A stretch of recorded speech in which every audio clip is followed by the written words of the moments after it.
Hello students, welcome to ज्ञान तृप्ति college YouTube channel. हम BSc final year paper third यानी electronics की unit first को कर रहे हैं, जिसका नाम है सर्किट एनालिसिस। सर्किट एनालिसिस में हम 4 थ्योरम्स पढ़ चुके हैं, Norton theorem, superposition theorem, Thevenin theorem. अब आज अपने नेक्स्ट थ्योरम करेंगे। रेसिप्रोसिटी थ्योरम भी हम कर चुके हैं, जिसको हमने कल किया था। तो हर एक थ्योरम का नाम से भी आ सकती है, स्टेटमेंट की हेल्प से भी आ सकती है। ज़्यादा चांसेस नाम ही आएगा थ्योरम का, और अगर नाम आए, स्टेटमेंट चाहे वो बोले चाहे ना लिखे, आपको स्टेटमेंट अगर क्वेश्चन में दी भी हो ना तब भी आपको वापस करनी है। स्टेटमेंट आपको हर एक थ्योरम की याद होनी चाहिए। तो आज अपनी नेक्स्ट थ्योरम यानी फिफ्थ थ्योरम करते हैं, जिसका नाम है मैक्सिमम पावर ट्रांसफर थ्योरम।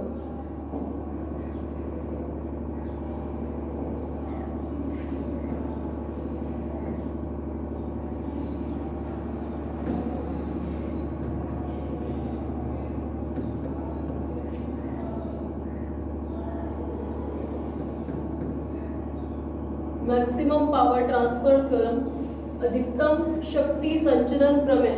ठीक है, तो इन 5 में से आपको एक क्वेश्चन तो हर हालत में आएगा ही आएगा। हो सकता है 2 क्वेश्चन भी आ जाए, क्योंकि पैटर्न चेंज जो हो चुके हैं। एक छोटा क्वेश्चन आता है, एक बड़ा क्वेश्चन आता है। तो जैसे मैक्सिमम पावर होगी या रेसिप्रोसिटी होगी, ये छोटे क्वेश्चन में आने के चांसेस है। नॉर्टन और थेवेनिन, इन दोनों में से तो एक आपको चांसेस है कि आपको दिखेगा ही दिखेगा, चाहे इनका न्यूमेरिकल दिख जाए चाहे थ्योरम दिख जाए। बाकी थ्योरम आने के ज़्यादा चांसेस है। ठीक है, तो अभी आज अपने करते हैं मैक्सिमम पावर ट्रांसफर थ्योरम, जिसको हिंदी में बोलते हैं अधिकतम शक्ति संचरण प्रमेय। ठीक है, तो स्टेटमेंट, अब पहले अपने स्टेटमेंट देखते हैं। हर बार अपने मान लेते हैं कि अपने पास कोई सर्किट है। ठीक है, स्टेटमेंट इसका बिल्कुल सिंपल सा है थ्योरम, ये वाली।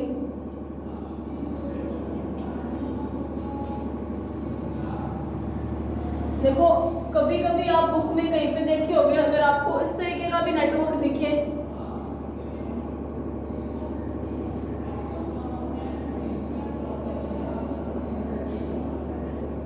तब भी आपको कोई प्रॉब्लम नहीं होनी चाहिए, क्योंकि मैंने आपको बिल्कुल फर्स्ट लेक्चर में बताया था कि इम्पीडेंस को शो करने के 2 तरीके होते हैं। तो अगर आपने सारी की सारी थ्योरम की क्लासेस लगाई होंगी, तो इसको देख के आपको एक चीज जरूर याद आएगी इस नेटवर्क को, कि ये कौन सा नेटवर्क है। थेवेनिन थ्योरम का जो रिजल्टेंट नेटवर्क वो बनाते हैं, कैसे सारे के सारे इम्पीडेंसेस को हटा के उसको एक इक्विवेलेंट इम्पीडेंस से बदल के और सोर्स को ई इक्विवेलेंट से चेंज करके जो सर्किट बनता है, उसको थेवेनिन ने अपना रिजल्टेंट सर्किट माना था, या थेवेनिन थ्योरम का जो मेन सर्किट था वो माना गया था कि एक तरीके से कॉम्प्लिकेटेड नेटवर्क को सिंप्लीफाई करने के बाद सिंप्लीफाइड नेटवर्क बोल सकते हैं। ये थेवेनिन के नेटवर्क के जैसा है। तो मैक्सिमम पावर सप्लाई जो थ्योरम है वो इसी नेटवर्क पे बेस्ड है। देखो, जिसको डायग्राम बनाया है उसी के बेस पे ही आपको काम करना है। तो ये कौन सी थ्योरम है? Maximum power supply, maximum power transfer theorem. इस थ्योरम के अकॉर्डिंग चाहे हम कोई भी बना ले डायग्राम, आप एक बनाओगे, मैंने आपको लोड दोनों तरीके के लगा के दिखाए हैं। ठीक है, बुक में वो भी बना हो सकता है, ये भी हो सकता है, आप ये बनाओ वो बनाओ, एक ही बात है। लोड को शो करने के तरीके हैं, सॉरी इम्पीडेंस को शो करने के तरीके। इम्पीडेंस को आप इस तरीके से भी शो कर सकते हो, इस तरीके से भी कर सकते हो, इस तरीके से भी कर सकते हो। जिस भी तरीके से करो उसके अंदर इम्पीडेंस को लिख दो कि हमने ये तरीका इम्पीडेंस को शो किया। ठीक है, तो इन तीनों में से आप कोई भी मेथड को यूज कर सकते हो इम्पीडेंस को शो करने का। तो अब अपने देखते हैं मैक्सिमम पावर ट्रांसफर का स्टेटमेंट। तो सबसे पहले तो ये थेवेनिन का सिंप्लीफाइड नेटवर्क है ना। तो मैक्सिमम पावर ट्रांसफर थ्योरम हमें क्या बोलती है कि अगर किसी भी परिपथ में, किसी भी सर्किट के अंदर जो इक्विवेलेंट इम्पीडेंस है या फिर लोड इम्पीडेंस, ये दोनों अगर आपस में कंजुगेट होंगे, कंजुगेट को हिंदी में बोला जाता है संयुग्मी, अगर ये दोनों आपस में संयुग्मी हो तो इस केस में लोड पर मैक्सिमम पावर ट्रांसफर होगा, यानी पावर की मैक्सिमम वैल्यू ट्रांसफर होगी। ठीक है, क्या चीज बोली? जैसा स्टेट थ्योरी का नाम है थ्योरम का, उसी तरीके की यहाँ पे बात हुई है। ठीक है, कैसे नाम क्या? Maximum power transfer. तो मतलब लोड पे क्या करना है, अब जो भी चीजें हम नोट डाउन करते हैं हम आउटपुट पे नोट डाउन करते हैं, और आउटपुट हमें इस लोड टर्मिनल्स पे मिलता है। लोड हमारा कुछ भी हो सकता है, कोई फैन हो सकता है, कोई बल्ब हो सकता है, कोई भी अपैरेटस हमारा लोड का काम कर सकता है। और अगर एक तरीके से देखा जाए तो हमारे ये जो जेट इक्विवेलेंट है, ये एक तरीके से फिक्स और इम्पीडेंसेस होती है, लेकिन जो लोड इम्पीडेंस होते हैं उसकी वैल्यू वेरिएबल होती है, क्योंकि हम लोड को बदल सकते हैं, हम अलग अलग वोल्टेज के सोर्स लगाए जा सकते हैं। इम्पीडेंस को भी बदला जा सकता है, लेकिन इम्पीडेंस की वैल्यू एक बार जो फिक्स कर दी वो कर दी। लेकिन यहाँ पे बल्ब आ गया, बल्ब में भी काफ़ी सारी वैरायटी है, तो इस तरीके से, ठीक है। बाकी ये चीज़ें आपको लिखने की नहीं है, बट एक बार ऐसे ही बता दिया मैंने आपको। तो मैक्सिमम पावर ट्रांसफर में क्या बोलती है कि अगर किसी परिपथ में जेट इक्विवेलेंट यानी कि स्रोत के, या आप ऐसे बोल दो सोर्स इम्पीडेंसेस बोला जाता है इसको, या इक्विवेलेंट इम्पीडेंस भी बोल सकते हो, या परिपथ में लगे हुए इम्पीडेंस भी बोल सकते हो।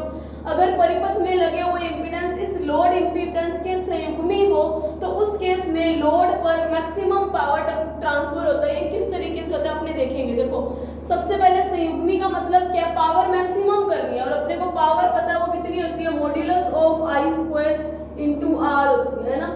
यहाँ पे हमेशा रेजिस्टेंस आता है। सबसे पहली बात आप ये ध्यान रखोगे, इसका रीजन ये होता है कि मैक्सिमम टू मैक्सिमम एक इम्पीडेंस का मतलब होता है कि उसके अंदर कोई रेजिस्टेंस लगा होगा, कोई इंडक्टर कोई लगी होगी, नंबर ऑफ इनके कुछ भी हो सकते हैं, और कोई कैपेसिटर लगा होगा, है ना।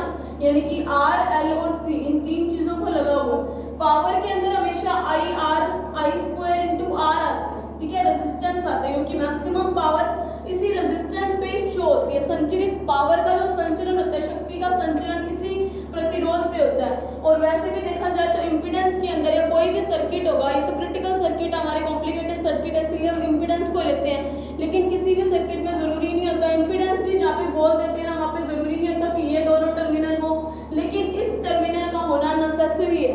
ये चीजें बाद में देखेंगे अपने। तो स्टेटमेंट अभी के लिए इतना ही है कि किसी सर्किट में अगर जेट इक्विवेलेंट यानी कि इक्विवेलेंट प्रतिबाधा और लोड प्रतिबाधा दोनों अगर एक दूसरे के संयुग्मी है तो लोड पर पावर का मैक्सिमम ट्रांसफर होगा, यानी कि लोड प्रतिघात पर लोड प्रतिबाधा पर अधिकतम शक्ति संचरित होती है। किस तरीके से होती है अपने अभी देखते हैं। देखो, सबसे पहले तो देखो, अगर ये चीज, ये स्टेटमेंट, ये जो लाइंस बोली गई है ना, वेल प्रूव्ड है, ठीक है, ये ऑलरेडी प्रूव्ड। अपने को प्रूफ क्या करना है कि मैक्सिमम पावर ट्रांसफर कब होगा, जब ये दोनों आपस में कैसे होंगे, संयुग्मी होंगे। कौन दोनों, जेट इक्विवेलेंट और जेट एल। मुझे पता है इम्पीडेंस होती क्या, आर प्लस आयोटा एक्स होता है ना।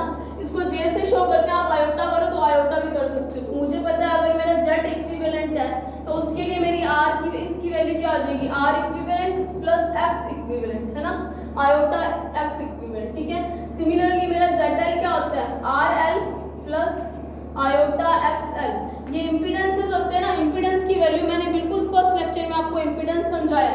तो अपने को प्रूफ क्या करना है, पावर मैक्सिमम ट्रांसफर कब होगी, जब वो एक दूसरे के क्या होंगे, संयुग्मी होंगे। तो अपने को प्रूफ करना है, मैक्सिमम पावर हम ले लेंगे और संयुग्मी प्रूफ करेंगे, ठीक है। किस तरीके से, संयुग्मी का मतलब होता है जैसे ए प्लस आयोटा बी है, इसका अगर मुझे कंजुगेट या संयुग्मी लेना है तो उसकी वैल्यू क्या आती है, ए माइनस आयोटा बी। सिमिलरली अगर मेरे पास कुछ वैल्यू ए माइनस आयोटा बी पड़ा, ये बीटा हो गया,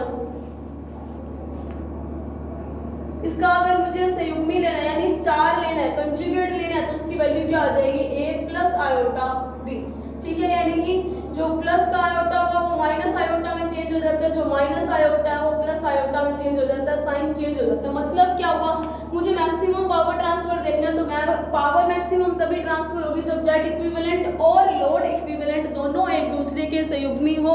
मतलब जेड इक्विवेलेंट की अगर value R equivalent plus iota x equivalent है तो इनके संयुग्मी होने के लिए ये जरूरी है कि जेड एल क्या हो, जेड इक्विवेलेंट का संयुग्मी हो, है ना।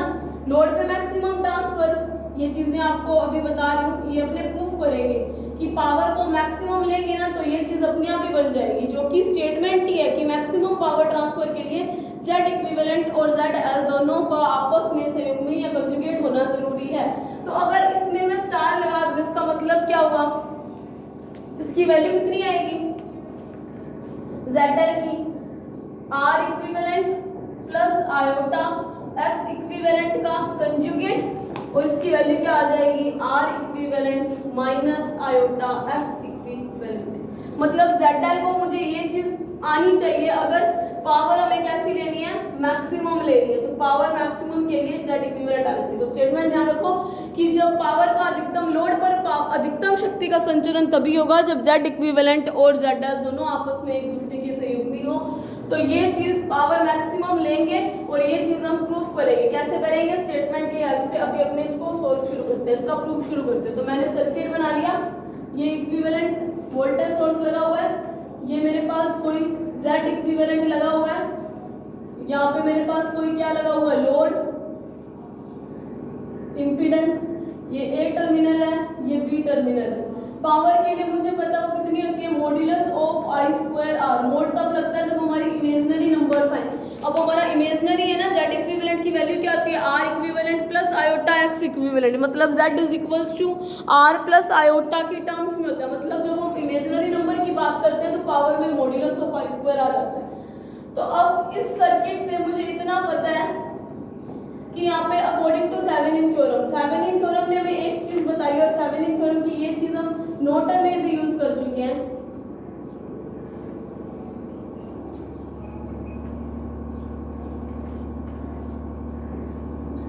थेवेनिन थ्योरम से अपने को मुझे एक चीज पता है कि IL लोड करंट, देखो मुझे मैक्सिमम पावर मिलेगी कहाँ पे, लोड पे। स्टेटमेंट को बहुत ध्यान से सुनना है कि लोड पर अधिकतम शक्ति का संचरण तभी होगा जब ZL और Z इक्विवेलेंट एक दूसरे के सहयोगी हो। तो मुझे लोड पर अधिकतम संचरण देखना है किसका, पावर का। मुझे पावर पता है I स्क्वायर R होता है, तो मुझे लोड पे देखना है, तो मतलब IL स्क्वायर लेना है इंटू R लेना है ना। R की जगह पे क्या आ जाएगा, RL, क्योंकि लोड पे बात कर रहे हैं। अगर हम Z इक्विवेलेंट के लिए बात करते हैं तो I equivalent square R equivalent आता है, लेकिन थ्योरम क्या बोलती है, लोड पे मैक्सिमम पावर ट्रांसफर होता है। तो हम रेजिस्टेंस भी लोड का ले लेंगे और करंट भी कौन सी ले लेंगे, लोड करंट ले लेंगे। तो IL की वैल्यू आ गई। थेवेनिन थ्योरम हमें क्या बताती है, इसकी वैल्यू कितनी आती है, E equivalent upon Z equivalent plus ZL। अगर थेवेनिन थ्योरम नहीं याद तो वैसे भी आप देख लो, अगर यहाँ से किस पे, लोड पे IL करंट जा रहा है तो IL किस में से जा रहा है, V is equals to IR, then I is equals to V upon R। V की जगह पे हमने क्या ले रखा है, E इक्विवेलेंट, और R की जगह पे क्या ले रखा है, Z। और Z करंट किस में से फ्लो रहा है, इन दोनों में से, और दोनों आपस में किस में है, सीरीज में है, Z इक्विवेलेंट प्लस ZL आ जाएगा। अगर आपको ये चीज ना पता हो, आपने नॉर्टन थ्योरम या थेवेनिन ना देखी हो, तो उस बेस पे आप कर लेना, लेकिन वैसे मैंने आपको थेवेनिन थ्योरम, नॉर्टन और सारी थ्योरम्स करवा दी। तो ये IL की वैल्यू आएगी, ठीक है। अब मेरे पास मुझे एक मैंने इसको आप इक्वेशन नंबर 1 कर लेना। नाउ वी नो दैट, ठीक है। अब हमें पता है कि इम्पीडेंसेस होती क्या है, तो Z इक्विवेलेंट कितनी आएगी, इक्विवेलेंट इम्पीडेंस कितनी आएगी, R equivalent plus iota X equivalent आ जाएगी। सिमिलरली ZL की वैल्यू क्या आएगी, RL प्लस आयोटा XL। देखो यहाँ पे J बना रही हूँ, ये आयोटा भी होता है, आयोटा को हम J से भी शो कर सकते हैं, और आयोटा वो I वाला भी शो कर सकते हैं। जिसपे से भी आप शो करना चाहो, आपकी चॉइस है, कुछ भी शो कर लेना, ठीक है। आयोटा आयोटा ही रहेगा, इमेजिनरी नंबर को शो कर लेना, ठीक है। इसको मैं दे देती हूँ इक्वेशन नंबर सेकंड A, इसको दे ली मैंने सेकंड B। तो अब यहाँ पे मैं वैल्यू पुट करती हूँ। सो from equation first and second, first और सेकंड इक्वेशन को जब हम यूज करेंगे तो मेरे पास एक चीज बनती है, मुझे Z इक्विवेलेंट और ZL की वैल्यूज मैं यहाँ पे पुट कर सकती हूँ। तो IL की वैल्यू क्या आएगी, E equivalent as it is, Z equivalent की वैल्यू मेरे पास इक्वेशन 2A में पड़ी है, R equivalent plus iota X equivalent plus sine था। ZL की वैल्यू क्या है, RL प्लस आयोटा XL, ठीक है। अब ये आ गई। अब IL की वैल्यू क्या आ जाएगी, E equivalent upon R equivalent plus J यानी कि iota X equivalent plus RL plus iota XL। Iota iota इन दोनों में कॉमन आ रहा है, तो अपने कॉमन ले लेंगे। तो मतलब IL की वैल्यू क्या आई, E equivalent upon R।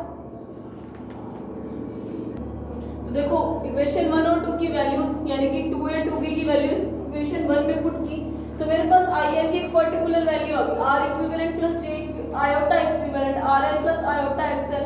Iota मैंने ले लिया common, X equivalent plus XL आ गया, और इधर बचा R इक्विवेलेंट प्लस RL। इसको आप इक्वेशन नंबर दे लो 3। और मैक्सिमम पावर ट्रांसफर थ्योरम क्या बोलते हैं, जब ZL और Z इक्विवेलेंट दोनों एक दूसरे के कंजुगेट होंगे, उस केस में ZL पर मैक्सिमम पावर ट्रांसफर होगी। तो फिर अपने क्या देखेंगे, maximum power transfer at load, क्योंकि लोड पे मैक्सिमम पावर ट्रांसफर है तो मैं मैक्सिमम को मैक्स लिख दिया, ठीक है। Maximum power transfer at load according to theorem ही चल रहे हैं। जैसा थ्योरम बोलती है बिल्कुल वैसे वैसे काम कर रहे हैं, ठीक है। तो लोड पे मैक्सिमम पावर ट्रांसफर देखनी है तो P की वैल्यू क्या आएगी, modulus of IL square load resistance का क्या आ जाएगा, लोड रेजिस्टेंस RL। ध्यान रखना पावर हमेशा, शक्ति हमेशा प्रतिरोध पर ही संचरित होती है, इसीलिए यहाँ पे I स्क्वायर RL आता है, I स्क्वायर Z कभी नहीं आएगा। पावर की वैल्यू में हमेशा R आता है, इम्पीडेंस या प्रतिबाधा इंट्रोड्यूस इसके साथ नहीं होती। सो फ्रॉम इक्वेशन नंबर 3, अभी हम 3 इक्वेशन दे रखे हैं, P is equals to E equivalent upon R equivalent plus RL plus iota X equivalent plus XL modulus का स्क्वायर इनटू में एक साथ में क्या चल रहा है RL। मॉड्यूलस ऑफ का स्क्वायर आपको पता है A प्लस आयोटा B अगर हो उसका मोड का स्क्वायर हो, यानी कि अगर इस तरीके से हो modulus of A plus iota B का स्क्वायर तो इसकी वैल्यू कितनी आती है A square plus B square. ये चीज आपको पता होगी, नहीं पता हो तो अपनी नोटबुक में साइड पे लिख लेना, modulus of A plus iota B का होल स्क्वायर आता है A square plus B square. तो वो इस जगह पे एप्लीकेबल हो जाएगा, नीचे वाले इसके हर में E इक्विवेलेंट तो उसका तो स्क्वायर और इसका स्क्वायर करूं तो A स्क्वायर यानी R इक्विवेलेंट प्लस RL का होल स्क्वायर प्लस B का square that is X equivalent plus XL का होल स्क्वायर इनटू RL। एक RL चल रहा है, इस RL को मैं ऊपर लिख देती हूँ, ठीक है। ये क्या है पावर। अब पावर करनी कैसी ट्रांसफर है, मैक्सिमम और मिनिमम। मैक्सिमम तो इस इक्वेशन को देख के मुझे एक पता चल रहा है, इस वाले इक्वेशन में पावर को क्या करना है मैक्सिमम। अधिकतम पावर या मैक्सिमम पावर तभी मिल सकती है जब डिवाइड लगने वाली चीज क्या हो, छोटी हो। मतलब ये वाली टर्म क्या हो, अगर ये मिनिमम हो तो पावर कैसी हो जाएगी, मैक्सिमम। ऑब्वियस है, जैसे यहाँ पे आपको 10 चाहिए तो आप यहाँ पे क्या करोगे, 20 का डिवाइड 2 से लगाओगे, मतलब इसको कम करोगे, है ना। इसको बढ़ाना है तो इसको कम करोगे। जैसे अगर आप 5 से डिवाइड लगाते हो तो 20/5 तो इसकी वैल्यू आती है 4। आपको इस चीज को बढ़ाना है तो इसको आपने क्या किया, घटाया। तो सेम केस यहाँ पे पावर को मैक्सिमम करना है तो मतलब R इक्विवेलेंट प्लस RL और इस सब को क्या करना पड़ेगा, मिनिमम करना पड़ेगा। आप ये चीजें अपनी थ्योरी में लिखोगे कि पावर मैक्सिमम करने के लिए इस टर्म को क्या करना पड़ेगा, मिनिमम करना पड़ेगा। तो अगर इस टर्म को मिनिमम करना है तो हम अपने मिनिमम करने के लिए देखते हैं। देखो कोई भी इंपीडेंस हो उसके अंदर देखो इस तरीके की इंपीडेंस होती है, तभी इंपीडेंस लगती है ना जब R, L और C लगे हो। देखिए अगर करंट अपोज कर रहा है और करंट शक्ति का मैक्सिमम ट्रांसफर हमेशा प्रतिरोध पे होता है ना कि प्रतिबाधा पे, ठीक है। तो मतलब इस टर्म में मुझे अगर मिनिमम करना है तो उसको अगर मैं 0 कर सकती हूँ, मिनिमम टू मिनिमम। लेकिन पावर में पावर को मैक्सिमम करने के लिए अगर इस टर्म को मैं 0 कर दूं, इस सारी टर्म को, तो ये पॉसिबल ही नहीं, क्योंकि समथिंग अपॉन 0 इज ऑलवेज क्या होता है, इन्फिनिटी, है ना। तो समथिंग अपॉन 0 इन्फिनिटी, तो पावर मैक्सिमम तो होगी लेकिन इन्फिनिटी पे पहुंच जाएगी। इन्फिनिटी कितना होता है हमें पता ही नहीं, इसीलिए इसको सबको 0 नहीं कर सकते। लेकिन कुछ और चीजें हम कर सकते हैं। क्या कर सकते हैं हम, क्या कर सकते हैं, X इक्विवेलेंट प्लस XL। देखो लोड को कभी नहीं हटाओगे क्योंकि पावर हमेशा रेजिस्टेंस में जाती है, इसीलिए इस रेजिस्टेंस को आप कभी 0 नहीं कर सकते। इस केस में R equivalent plus RL can not be 0, ठीक है। लेकिन but X equivalent plus XL को आप 0 ले सकते हो। अगर इसको आप 0 लोगे तो इसका मतलब क्या आएगा, इसका स्क्वायर को आप 0 ले लो, यानी कि X इक्विवेलेंट प्लस XL क्या ले लो, 0 फॉर मैक्सिमाइजिंग द पावर, ठीक है। फॉर मैक्सिमम पावर आप लिख देना ये चीज यहाँ पे। मैक्सिमम पावर करने के लिए आपने ये चीजें की हैं, ये आपको अपनी नोटबुक में लिखनी है। R इक्विवेलेंट प्लस RL कभी 0 नहीं हो सकता क्योंकि इंपीडेंस में minimum to minimum low resistance तो लगे होंगे, इंपीडेंस चाहे ना लगी हो, कैपेसिटर सॉरी इंपीडेंस भी इंडक्टर कोई या फिर कैपेसिटर चाहे ना लगे हो, लेकिन मिनिमम टू मिनिमम कोई भी सर्किट होगा, चाहे वो सिंप्लीफाइड सर्किट हो चाहे कॉम्प्लिकेटेड सर्किट हो, हर एक सर्किट में प्रतिरोध तो होगा ही होगा, चाहे उसमें लगे हो सोर्स का हो चाहे किसी का भी हो। तो ये एक आइडियल कंडीशन की बात करते हैं, चाहे सोर्स एकदम सिंपल हो उसके अंदर तब भी रेजिस्टेंस होगा, इसलिए resistance can not be 0 but impedances sorry inductor और कैपेसिटेंस दोनों 0 हो सकते हैं, इंडक्टेंस और कैपेसिटेंस 0 हो सकते हैं। तो X इक्विवेलेंट प्लस XL का whole square is equal to 0, यहाँ से होल स्क्वायर हटा तो X इक्विवेलेंट प्लस XL आ गया, यहाँ से X इक्विवेलेंट की वैल्यू क्या आएगी, माइनस XL के इक्वल आएगी। इसको आप दे लेना इक्वेशन नंबर जो भी आपकी आगे चल रही हो, मैं इसको 4 दे देती हूँ कि मैंने आगे इक्वेशन दे रखी है। तो पावर की वैल्यू, इसको आप इक्वेशन दे लेना, इसको छोड़ते हैं पहले, इसको 5 देना, इसको आप दे देना 4, ठीक है। यहाँ पे आप पूरी थ्योरी में लिखोगे कि वो मैक्सिमम पावर ट्रांसफर, आपको पता है P को मैक्सिमाइज करना है तो इस पूरी टर्म को मिनिमाइज करना पड़ेगा। 0 आप कर नहीं सकते because something upon 0 is infinity. इसका मतलब क्या हुआ, सिर्फ इसी टर्म को 0 कर सकते हो। आप सोचोगे कि ऐसा करने के बजाय अगर मैं x इक्विवेलेंट प्लस XL को मैं नेगेटिव भी ले सकता हूँ, अगर नेगेटिव ले तो x इक्विवेलेंट प्लस XL का होल स्क्वायर है, तो यानी कि किसी नेगेटिव वैल्यू का होल स्क्वायर करोगे तो बाद में हमारे पास पॉजिटिव आएगी, तो वो भी इसके साथ आके जुड़ जाएगा, इसलिए इसको 0 लिया जाता है, ठीक है। ये वेल डिजाइंड चीजें हैं, इसको इसी तरीके से आपको करनी पड़ेगी। और वैसे अगर आपको नॉर्मल मैथ तो आप सबको आते हैं, उस हिसाब से आप भी देख सकते हो कि इसको मैक्सिमाइज करने के लिए इस टर्म को आप 0 ले सकते हो, ठीक है। तो यह equation number 5। So from equation 4 and 5, ठीक है। So from equation 4 and 5, fourth equation किसको बताती है, पावर को, किसकी वैल्यू, मैक्सिमम पावर, E इक्विवेलेंट का square upon R equivalent plus RL का होल स्क्वायर, यहाँ पे साथ में एक RL भी पड़ा है, plus X equivalent plus XL का होल स्क्वायर था, तो पांचवी इक्वेशन में मैंने उसको 0 लिया है ना, क्यों, या अगर आप इस फिफ्थ इक्वेशन की X इक्विवेलेंट प्लस XL की वैल्यू भी रख दोगे ना, तो X equivalent is equals to minus XL, और यहाँ पे था क्या, X इक्विवेलेंट प्लस XL, तो माइनस XL प्लस XL दोनों कटे हुए क्या, 0, तो वो वैल्यू मैंने यहाँ पे लिख दी। तो पावर की वैल्यू क्या है, E इक्विवेलेंट का square RL upon R equivalent plus RL का होल स्क्वायर, ये है इक्वेशन। अभी भी हमारे पास कुछ कंजुगेट की टर्म नहीं है ना, हमने प्रूफ क्या कर रहे हैं, मैक्सिमम पावर ट्रांसफर तभी होगी जब Z इक्विवेलेंट और ZL क्या हो, कंजुगेट है एक दूसरे की। अब पावर तो मैक्सिमम ले रहे हैं, किसी भी तरीके से उसको मैक्सिमम करने की ट्राई कर रहे हैं, लेकिन अभी तक कंजुगेट नहीं आया। तो एक और कंडीशन हमें पता है, फॉर मैक्सिमम ऑफ मिनिमम, किसी भी फंक्शन के मैक्सिमम या मिनिमम होने के लिए आपको पता है कि उसके डिफरेंशिएशन की वैल्यू उसी चीज के रिस्पेक्ट में 0 होती है। जैसे लोड पे हमें मैक्सिमम पावर देखनी है तो पावर का differentiation with respect to load क्या होगा, 0 होगा। ये कंडीशन आप मैथ में बहुत बार पढ़ चुके हो, तो उसी कंडीशन को हम यूज करेंगे। तो R इक्विवेलेंट को हम यहाँ पे क्या ले लेते हैं, कांस्टेंट ले लेते हैं। तो R इक्विवेलेंट को कांस्टेंट लेते हुए मैक्सिमम पावर के लिए, लोड पर मैक्सिमम पावर के लिए लिखना, लोड पर मैक्सिमम पावर ट्रांसफर के लिए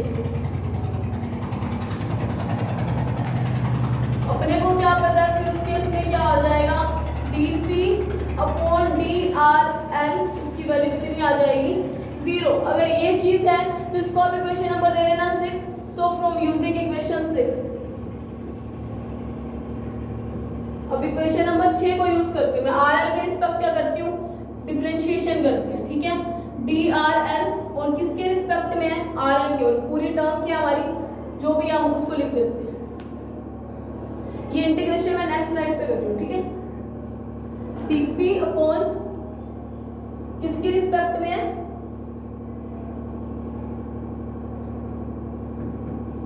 अपॉन DRL क्या आना चाहिए, 0। तो D अपॉन DRL और मैं P की वैल्यू लिख देती हूँ छठी इक्वेशन से। तो E इक्विवेलेंट का square RL upon R equivalent plus RL का होल स्क्वायर। मुझे ये वैल्यूज याद होगी फिर भी लिखते हुए, तो उस अकॉर्डिंगली आप अपनी नोटबुक से मैच कर लेना, ये इक्वेशन आएगी, ठीक है। तो मैं इसका क्या करती हूँ, डिफरेंशिएशन। सबसे पहले तो मुझे पता है E इक्विवेलेंट का स्क्वायर तो कांस्टेंट, उसका तो कोई रोल ही नहीं है, तो वो बाहर आ गया।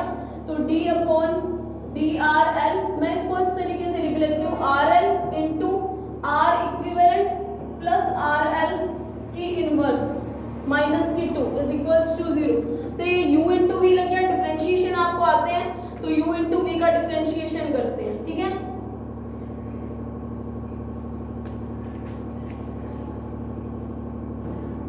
तो अभी अपने करते हैं डिफरेंशिएशन। अगर मैं इस टर्म का, इस इक्वेशन का डिफरेंशिएट करूं तो मुझे पता है E इक्विवेलेंट का होल स्क्वायर डॉट, अब मैं कर रही हूँ डिफरेंशिएशन, U इंटू V से करते हैं, तो U du V upon dx हो, तो पहले U को छोड़ दो, dV का कर दो अपॉन dx।